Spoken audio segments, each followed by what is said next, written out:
सुजानगढ़ के राजकीय फतेहपुर मातृ शिशु कल्याण केंद्र में मिस मैनेजमेंट फिर से सामने आ गया है। दरअसल इस अस्पताल का प्रबंधन राजकीय बगड़िया अस्पताल के अधीन है और इसके चलते कई प्रकार की दिक्कतें यहां पर देखने को मिल रही है।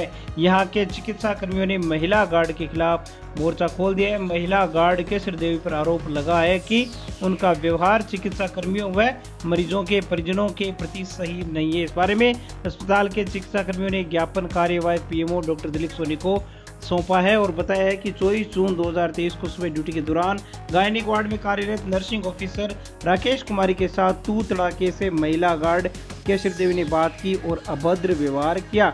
शिकायत में आरोप लगाया गया है कि मेरे द्वारा विरोध करने पर धमकाया भी गया। इसी प्रकार वार्ड में मरीजों के रिश्तेदारों को बाहर निकालने के आरोप भी लगाए गए हैं। चिकित्सा कर्मियों ने महिला गार्ड के खिलाफ 5 दिनों में अनुशासनात्मक कार्रवाई करने की मांग की है। अगर ऐसा नहीं होता है तो धरने की चेतावनी भी दी गई है। ज्ञापन सौंपते वक्त बजरंग लाल वर्मा, विकास सांवरमल, सुनीता स्वामी, राकेश कुमारी, अनिता परमेश्वरी, शांति सहित अनेक लोग मौजूद रहे तथा ज्ञापन उनके हस्ताक्षर भी हैं।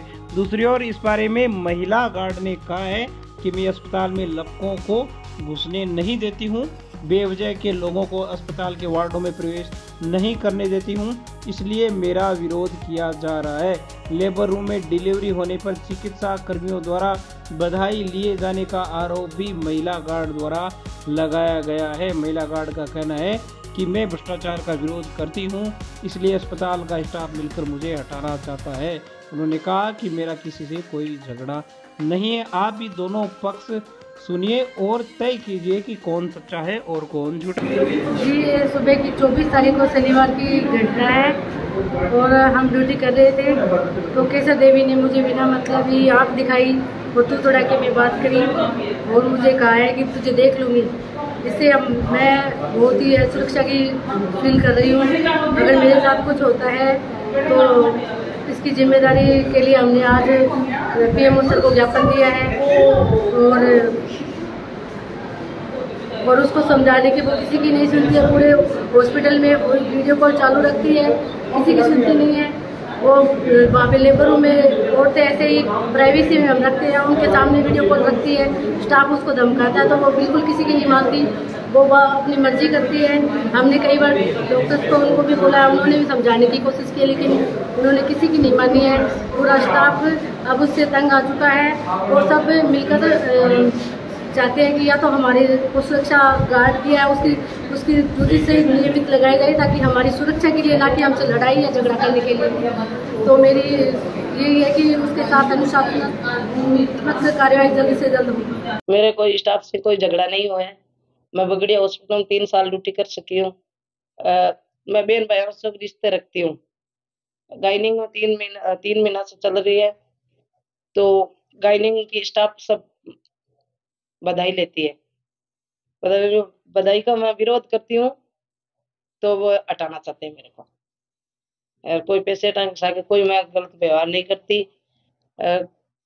लपका आता है तो वार के खिलाफ मैं विरोध करती हूँ। मेरे खिलाफ कोई आरोप लगाया है वो झूठ है और इसकी पूरी जांच होनी चाहिए। सुजानगढ़ शहर की सांसी बस्ती के निवासी मनीष सांसी द्वारा आत्महत्या कर लिए जाने के प्रकरण में पिता सुरेश सांसी द्वारा दर्ज करवाए गए मुकदमे में आरोपियों को जल्द से जल्द गिरफ्तार करने की मांग को लेकर सांसी बस्ती के लोगों का एक प्रतिनिधिमंडल एएसपी सुनील कुमार से मिला। आरएलपी नेता बाबूलाल कुलदीप ने एएसपी को बताया कि मनीष सांसी के प्रकरण में जल्द से जल्द आरोपियों को गिरफ्तार किया जाए क्योंकि इस घटना को अब थोड़े दिनों बाद 1 महीने का समय होने वाला है। कुलदीप ने कहा कि मृतक का अंतिम संस्कार करने से पहले पुलिस ने आश्वासन दिया था कि जल्द से जल्द मामले में कार्रवाई होगी, जिस पर एएसपी सुनील कुमार ने कहा कि मामले में जांच साला सरकार अधिकारी के पास है और उन्हें बुलाकर जल्द कार्रवाई के निर्देश दिए जा रहे हैं। एएसपी ने कहा कि पुलिस किसी भी दोषी को नहीं छोड़ेगी। इस दौरान महेश सांसी, ज्ञानचंद, मृतक के पिता सुरेश सांसी सहित अनेक लोग मौजूद रहे। देखिए, सुजानगढ़ सांसी समाज वार्ड नंबर 40 में मनीष पुत्र सुरेश जी ने उस लड़के ने दबाव में आकर और उन्होंने आत्महत्या कर ली।